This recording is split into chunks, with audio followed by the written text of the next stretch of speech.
right, are we ready to do this? Ready. Are you when fired you are. up? I am. You better be fired up. After a 2-hour I'm listing fired appointment, up. I am fired up for All sure. right. Let's start the show. Guys, I'm very excited about this show. This is one of my favorite shows. I wrote the whole thing myself. You did, and he actually wrote a good show this time, I'm not going to lie. I love it. This is one of my favorite topics. It's about what's holding you back and what are you going to do about it, right? Do you want to know what's holding me back today? What's holding you back today, Hanson? I had a 2-hour listing appointment, and I have no makeup on, and I hate doing show days with no makeup because I always feel like, especially since we both have green on, I'm going to look like I'm going to throw up this whole entire show. It's going to be great. It's going to be great. Oh, whatever. I'm sure everything looks fine. I'm sure there's going to be 1,000 comments like, oh, Nicole's so beautiful and all that stuff. And, Thank God I and had they'll a say, facial Craig's yesterday. an idiot, you know. What's wrong with you guys? Why you guys always pick on me? I like that show. I like it when it goes that way. So here's what we're saying. What's holding you back, right? Real estate is, in my opinion, is the best career. It's commission-only sales for the most part. So it's like, you know, this is on you. You know, like if you're at a job and you just punch in and punch out and everyone gets paid the same, that does the same job and all that, and you work harder but don't get rewarded for it, I think people get frustrated with that. That's the worst. I think back in my corporate days, that was, you know, you could work and run a better store, do whatever better than anybody else, and they could still get paid better for being lazy or whatever, right? And so I think Craig is right. This career is definitely an equalizer because if you do the work, do what you're supposed to, and invest in it, you're going to be great and you're going to do really well. And when you don't, those people don't. So I do agree with you on that. Well, thank you. I know. That's a first. Weird. Wow. That's weird. Weird. It's like the third time you've agreed with anything that I've said on any of our shows. No, I'm just kidding. Okay, so I'm going to go into number 5, and this one cracks me up. And tell me if you've heard this story too, because everyone I tell this to, I'm getting worried that this might be a Craig delusion, that it's something that I think is a thing, but it's crab mentality. Dude, you were supposed to let me say number 5 because you're telling the story. Well, but I want some time in between where I said crab mentality and where we explain it to give people time in the comments to say, no, Craig's so brilliant. This is what it's all about. That's 100% what people are going to say in the comments. I'll hold my breath until that comment. Should I just shove you off the chair now? Yeah. I don't he's like, haven't I ever told you this story? We were going over the show on the phone. I was like, no, but number 5 just literally says crabs, like no joke. So I'm interested to see what the story is. Get your clarified butter out, folks. It's my crab story. Okay, so here's the crab mentality. And I want to say, and I feel bad that I'm not giving credit to the proper author because it's in a book. I know crab mentality is a thing. I've heard it multiple times. But basically, they would talk about how these crab fishermen couldn't go out, get a bunch of crabs, and they just put crabs in a bucket. And the thing is, crabs will not exit the bucket. They don't have to put lids on them. They won't exit the bucket. And crabs can easily climb out of there. I mean, they're like tiny little ladders. You know, they can just keep stacking and they could easily save themselves and get out of there. But what happens when one crab's starting to get out of there, his little crab friends, his bucket mates, will grab his little legs and pull him back in. Nuh-uh. I swear to God. So the story is, you know, crabs, you don't have to put a bucket or a lid on the bucket because the crabs will pull the other one back in. That's the worst. And here's where I equate this to your sphere of influence, your friends, your family. No one wants you to get hurt. They want you to always succeed and stuff like that. And if you're going to try to do something risky, like go into a commission-only sales career and things like that, the other crabs in your bucket are going to try to pull you back. They don't want you to leave. They don't want you to hit a new income bracket. They don't want you to leave. You know, they're comfortable with you where you are. Mm-hmm. You know, they're not holding you back on purpose. It's subconscious, but they do it. Yeah, and I think especially if you come from a salaried job or a job where you're getting a paycheck every 2 weeks or whatever, going into real estate can be scary, especially if you don't have the support. So crabs suck. Yeah. I don't know. I don't know what else to say about that, but you heard it they're here, the folks. worst. Hanson said crabs are the worst. The worst crustaceans ever. Yeah, and I agree. You know, here's the good news is those crabs, it's not a deliberate attempt to sabotage you, but they care about you. So that's the message. The message is they're good, you know. And sometimes you need to eliminate negative people from your life, and sometimes you need to accept some negative people. But once you identify and you know that, okay, they're just a crab trying to keep me in their bucket, you're good, you know. Thank you for loving me. I'm moving on, you know. That's all. That's it. You just got to plan for it. Interesting. So that is the first time you told me that story, and I do find it interesting. I don't know. I hope it's real. Someone I hope can post the author, well, again, it's in multiple leadership / motivational books and stuff like that. So you read real books. I forgot about that. Psychology books, stuff like that. Okay. Yeah. All right. Numeral 4. You could do this one because I didn't mean to steal crabs from you. It's still funny. I can't even say it. Fear of the unknown. So, you say, okay, I'm going to be a real estate agent. And you're like, I don't know what's going to happen. I get this a lot with new agents. They come in and they're very fearful just to show a house or to open a lockbox or to do any of that because it's unknown and they don't know what to do. This career, definitely, I think every day there's an unknown that you have to hurdle. I mean, hands down. So, yeah, life is the unknown. I mean, no one knows what's going to happen in the next 10 seconds. We got to roll with the punches a lot. But I think you can do certain things. I mean, there's tons of real estate. What is there, 1.4 million realtors in NAR right now?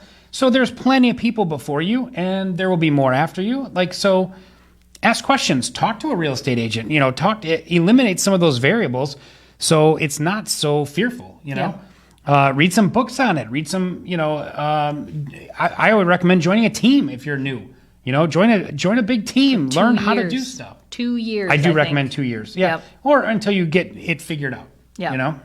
And that's kind of going with the team is if you don't join a team, find a mentor, Find a mentor. That mentor, whether it's your managing broker, your broker owner, a team leader or somebody who's just been in the business forever, that you can really count on to be your other half, right? That's kind of what I did when I started, and that's worked well for me. But yeah, I mean, fear of the unknown, that's a huge thing. I'm a person that likes to be able to know what I'm doing. I get to the point where I have mastered my job and moved on. There's people who've been in business 40 years, and I can tell you they have not mastered this job. There just is. There's a lot of things they can do really well, but you'll come up with something and be like, I've never heard of that before. What do I do to fix it? Yeah, definitely. Yep. I like that one, and I had this, I guess, I don't know if it would be a goal or what, but a procedural thing, I guess. If I wanted to do something, like let's say buy my first rental house or get into real estate, after I got out of the military, it was a lot of fear of the unknown. But I like to break everything down. What's that, the Franklin method where you pros and cons make a list or whatever? Oh, yeah, I do that too. If I do that and I'm comfortable with all the pros, not a lot of cons, and the only thing holding me back is just fear of the unknown. That's what I identify. If the only thing holding me back is fear of the unknown, I look at everything logically and emotionally, and I know that what my path is the right one.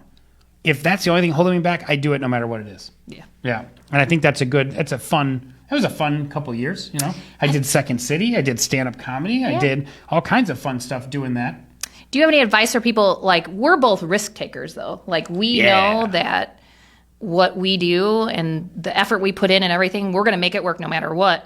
Do you have any advice for people that aren't as good of risk takers as we are? Yeah, I think so. I think sometimes you just have to do it. I mean, right now, another one of my favorite sayings, I guess, is we are the sum of every decision we've ever made in our life. True. If you look back, every stupid, little, tiny, non-essential decision you've ever made, what you had for breakfast 6 months ago, whatever, you are the sum of every decision you've ever made in your life. So if you don't like your reality, you have to change your choices. That's it. So, doing things, I mean, we only, let's say we don't believe in reincarnation or anything like that, and when we're dead, right? Let's just hypothetically say that. I don't believe that. But anyway, let's say that we do believe that. Don't you live every minute, live every experience in life that you can, anyway, so I would say you only have one life. Yeah, you only have one life. You only live once. YOLO. Get out there. Do more. YOLO. So anyway, let's move on to numbers. I'm getting amped up. I like this show. I like the positive I do message. actually like this show a lot. Yeah. All right, number 3. Again, set yourself up for success. Simplify your life. If you got a bunch of stuff going on in your life, you've got maybe your e-learning, your kids are home from school and you got to get them on their Zoom meetings.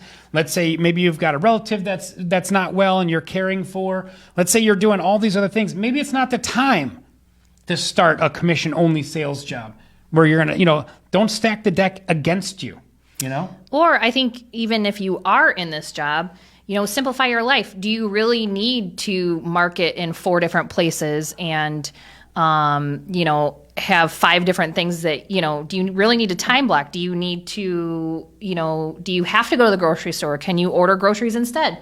Like a lot of time saving stuff like me, I always order groceries. I don't really ever go to the grocery store anymore. I ordered them last night because I got back from vacation and went, oh, crud, Easter's this Sunday and I have to host it. What am I going to do? The other thing is ask for help. Fear the unknown. You're going to have to feed people. Yeah, right. Ask for help, too. That's what I did. I said, my house is a wreck. I just got back from vacation. I said, hey, can somebody come help me pick it up? Because you guys aren't going to have anywhere to sit. Voicemail. I asked my mother, but, and she's like, yes, I can come help you. Sometimes you just have to do those kind of things because you can't do everything yourself. Can't do it all yourself. Nope. All right. So number 2 is, and some of these are along the same vein, I guess, but I think they're all important in their own way. Yeah. Plan to win, don't plan to fail. That's number 2. And the reason you do that, here's the thing, and I know there's some of you out there right now that are what I call self-sabotagers. Yep. When too many things are going good in your life, you just sabotage it somehow. The other foot's coming. Other, back of your mind's like, oh my God, 90 things are going great, but I know something bad is coming. Yeah. I know some people that just happen to make really poor decisions when everything's going great. It's almost like they're doing it intentionally. I know they're not, but subconsciously, our subconscious is very powerful. It knows what to do the right way and the wrong way. And you look back at some of these decisions and I'm like, why did I make that decision back then? Was I sabotaging myself? Was I afraid of success? Was I afraid of some people, especially people that have a history of not getting their way, or maybe a bunch of losses strung together, and you start to think, well, I'm so used to losing, I can't be a winner or something like that. That's a terrible mindset. Change it. I think the easiest example I can give is like I'll have a new agent or something like that, and we do online lead gen. Everybody knows I do that. And they take 5 leads and they're like, oh my God, these leads are all garbage. They're all, that's like the most annoying thing that you can tell me, because the team didn't get where they are by focusing on all the negatives, right? We focus on the positives. And if you're going to plan to fail and the leads suck, you're not going to convert them. You're not going to make anything of it, right? But if you set yourself up for positive, okay, great, those leads didn't work out. I'm going to take some more, whatever, move on and go from there and think this is going to work out. It will work out. But you have to go in with that positive mindset. If you set yourself up for things aren't going to work, it's not going to. No, you can control that. People don't think so, but you can. You can control. You control anything. I know I control everything. Yeah, well. I'm a control freak. Yeah, don't be a control freak either. It's too much work. It's too much work. Don't be your own crab. Don't be a crab in your own bucket. I know, it's hard. Okay, so plan to win. Don't plan to fail. Mitigate some distractions. Like, let's say if you have little ones at home, maybe like I had to put mine in daycare when they were younger.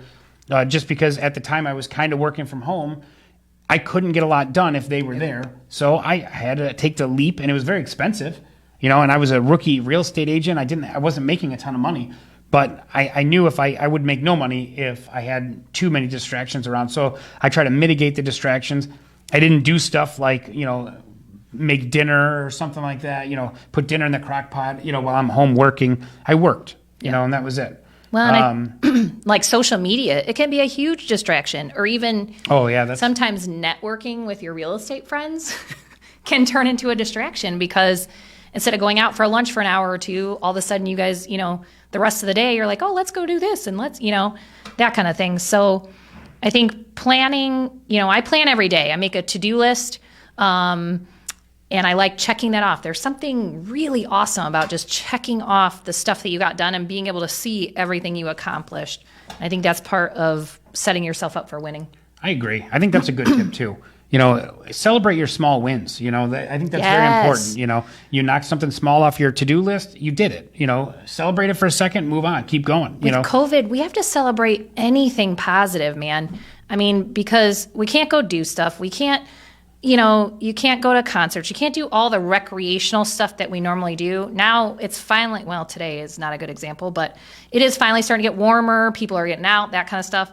But you got to celebrate those little wins so that you're doing something positive to help your mentality. Definitely. And I think another tip that a little note I put on there is get an accountability partner. It helps to hold yourself accountable, and sometimes that's difficult. And I would say, talk to your managing broker, talk to a friend, and lay the cards on the table. Say, hey, look, I need you to hold me accountable. I'm relying on you to do this. Are you willing to be my accountability partner? First, ask them. Because if they're not, then ask somebody else. Right. But if they are, say, and your managing brokers are usually good for that. Like, yeah, you want me to hold you accountable to something, just let me know what it is, and I will. And then be smart. Put it in your calendar. Hey, talk to so-and-so about this. Things like that. What do they say? It takes a village, Takes a village. There's definitely a lot of people that cannot hold themselves accountable. So having somebody that can do that for you is like one of the best things you can do to set yourself up to win. Yep. No one likes to let other people down. So no. Okay. And if you do any kind of professional coaching programs and stuff, there's always an accountability aspect to it because it works. Okay. So we're going to move on to our number one tip. We're going to spend, I want to spend the most time on this one. However, I think we're getting to the, I think we're pretty much, I think you get the gist of it. But anyway, number one, what's holding you back? Should we point at the same time? Yep. You. Oh, I was going to point at myself. Yeah, it's her. She's holding you back. Everyone, sorry, my it's apologies. Yourself. Nicole Hansen is holding you you all back. Yeah, you just do it. A lot of these, it's like, if you're looking for excuses, you will find a fear and a reason not to do it. You will find that. Just do it. Make a plan and execute it. A lot of times we don't know if it's right. Even Nicole and I, when we started this show, we started doing a show because we enjoyed doing the show. Yep. And it was fun. We liked it. It was fun to do. Now I think we provide value and we still enjoy doing the show. Yeah. We look at each other every year and talk about, hey, do we want to continue to do the show? And every year it's been, yeah, we do. We haven't. Have you ever really had that conversation? I just think we just do it because. Well, no, we did. Yeah, we did. It. Did we? Well, we've had that conversation twice when it's like, hey, we've been doing this 2 years now. What are we doing? And like, I don't know, but we want to still keep going. So, okay, we did. So anyway, so that's it. Make a plan and just execute on your plan. It's so easy to avoid all the other distractions. You make a plan. I'm gonna reach out to so many people a day. I'm gonna grow my sphere by 10 new leads every week, or 10 new sphere people contacts every sphere week. Influence, contacts, stuff like that. You make a plan and you just execute on it, and you don't stop until you execute on that plan. If your goal is to talk to 10 new people a day, you don't go home at 5 o'clock. You don't do that. You go out and get your last 3 people that you didn't talk to yet. You make a plan and you stick to it. Yeah. When I first started, I was one of the last people in the office every single day because that's the best time to get a hold of people, and that's what I did. And when I didn't have business, I beat the phones, and that's kind of how I made it. But the next point that we have, I think, is the hardest for most people to do.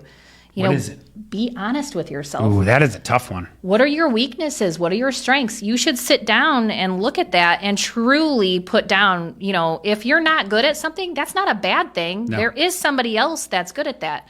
We have a lot of balance. Like even he and I, like you guys know, we have totally separate thoughts on a lot of things, but somehow we balance each other out, right? So surround yourself with people that balance you out, but know what you can and what you cannot do. Yep. If you can admit that to yourself, you're going to be successful. If you can't and you struggle with that, no, I'm really good at execution.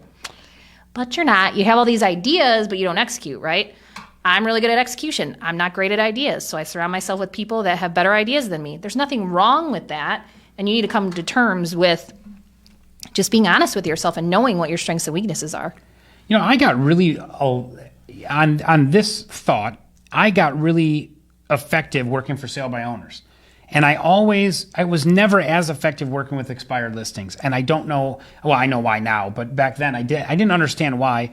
I used the same script from the same trainer. I used Mike Ferry's scripts, and I just didn't get the same results with expireds. And then finally, I read some book where basically it said, there's two schools of thought when you have a weakness.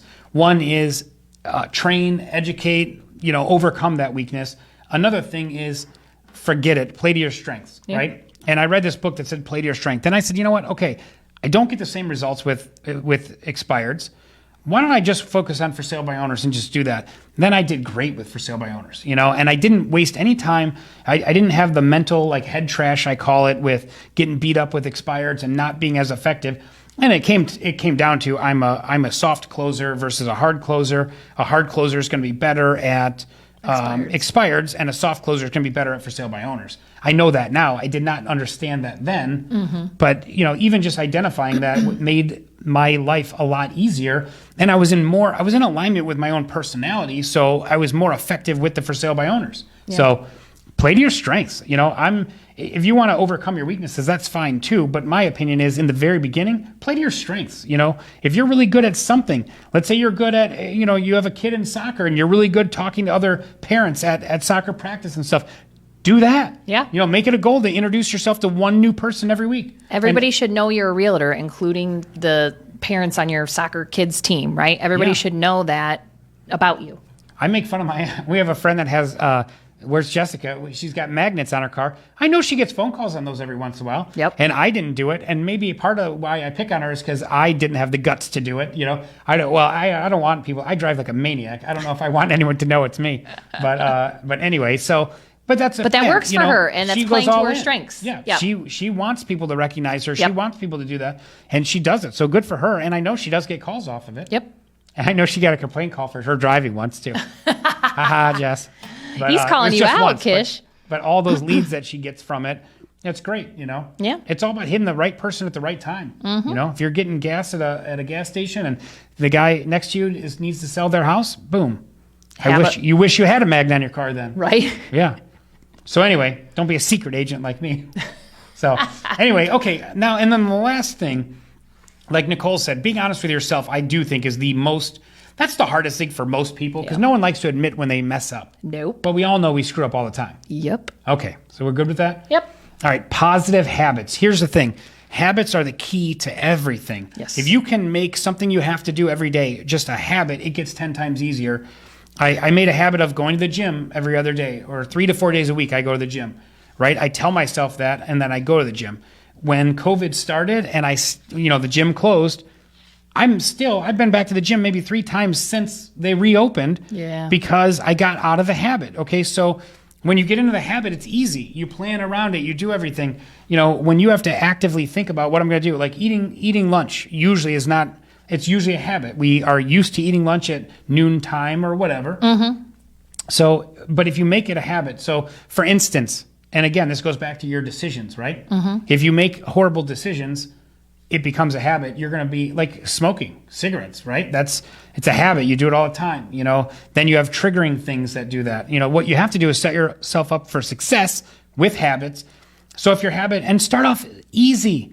1 contact a day. Don't be that agent that gets started in the business and says, I'm going to make $1 million my first year and do 500 transactions. And I say, okay, moron.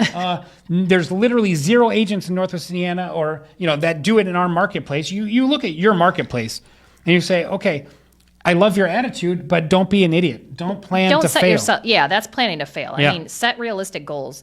And the positive habit thing, they say it takes 30 days to make a habit. And I have actually used that before in a lot of my personal stuff. Like, I used to leave my clothes on the bathroom floor all the time. And I said to myself, okay, I'm going to do 30 days. Now, if I leave my clothes on the bathroom floor, it actually bothers me. Never bothered me before. So do something that you don't want to do for 30 days and do it every single day. And after that, it will become a habit. Yeah, definitely. Do it. Make a habit. And if you're not reaching out to 1 new person a day, that's what your first goal should be. Yeah. And then build on your successes. When you can habitually get to 1 a day, then make it 2. Yeah. Make it 3. Whatever. Start small. Celebrate your wins and that's how you build. That's how you build it. You don't start, you have to put the foundation on first. You don't start with a whole house built. You have to start at the bottom and work your way up, right? Well, real estate, what we both know is real estate isn't a sprint. It's a Getting marathon. fired up about this. It's a marathon. Yeah, it's a marathon, everybody. You're climbing Mount Everest, the 1, the 2, the 3. You know what I mean? It's not going to happen overnight because there's so much to learn, especially if you're a new agent. Yep. Feed yourself positivity, eat healthy, exercise. But I have to say, I think this show can be good for agents that plateau as well. Oh, yeah. A lot. If you plateau, it's Like easy. that's a plateau. This is a plateau show for sure. Yeah. Well, and all this, if you plateaued, that means all your decisions, all that. Let's say you get to 3 deals a month. It's still a respectable number. Yeah. It's a good income number for a healthy real estate agent in most markets. Mm-hmm. So if you can get that, but you're plateauing, it's hard. Then you're going to have to assess where you're at, what's holding you back. Yep. My guess is if you get to 3 deals a month and you're by yourself, my guess is you're a control freak. Guarantee that's what it is. And you need to learn how to let some stuff go. If you want to get to that next level, I don't even have to know you, and I bet you're a control freak if you get to 3 deals a month. Yeah, I mean, 36, 40 transactions is kind of where, for most agents in this area, that is your, stopping point when you're by yourself. You have to have additional help. Now, I do know several agents in our market that do exceed this. I don't know how they do. I don't know, they sleep in their car or cot at the office, I'm sure. I don't know. But doing that on your own past that 40-ish mark, it's very difficult. Very. Yep. Yeah, but tell your managing broker, say, hey, I'm having a hard time. I seem to be plateauing at 3 deals a month. I want to exceed that. I want to do better, and let them help you. Mm-hmm. Yep, that's all. That's it. That's all we got. That's the show. I think this might be the most informative, the best show. So get out of your own way. Stop don't listen to all the crabs in your bucket. That's it. Go. Crabs in the bucket. That's still the funniest thing. I hope that's a real story. I know it's a real story. I'm not even going to look it up. I'm going to Google it when we get done. John, did you Google that? He probably didn't do it. He ignores us. No, he doesn't care. He's sitting on the couch like, what's up? He's working on X deals. Right. All right. Anyway. All right, thank you guys for watching. We love this. We love our fans. I want to say, just so you guys know, it is coming. We are going to shoot a show where I beat up Craig with Aikido. Okay. Not Aikido. Not really. Self-defense. Oh, self-defense. Sorry. Yeah, self-defense. I'm super excited, and I'm going to look like a moron because I am not coordinated at all. So I'm going to need to buy some frozen peas for my broken berries, because I know all the women's self-defense courses teach one thing: knee to the groin. Whatever. Use it, ladies. It works. So it's coming. You guys are going to see it next week. I'm so excited. Maybe not next week. Pretty much next week, yeah. John's got to do a lot of editing on that. This show is for the show's amazing. This week. The other show we're shooting today is for next week. Look, let's not tell them what happens behind the scenes. They don't care about any of this. Whatever. John probably stopped the video an hour ago. No, he didn't. All right. Anyway, thanks for watching. Feel free to please share our show out. We're trying to grow our audience. Our audience? Yeah. I put an R in there somehow. I don't know. Anyway, we're trying to grow the show, so please like us. I'll get him on the comments on tomorrow, okay? Just so we know. I think I will be on the comments. Yeah. Yeah. I will be. I'll do that. Yeah. I know. It won't just be me this time. Yeah. For every week. I did respond. Yeah. 5 hours later. 1 hour later. People like in the moment. Well, good. Well, too bad. I was planning to win. I didn't have time to do that. Whatever. Last week. All right. So guys, anyway, thanks. See you next week. Share if you're in any kind of groups with real estate agents or any commission-only salespeople. Could be insurance. Could be anything. These are great tips. We appreciate the likes and shares. We love it. Thank you. Thanks, guys. Thanks, everyone. Talk to you soon. Bye. Bye. Even though I don't have to push the stop on the camera anymore. Remember when I used to have to do that?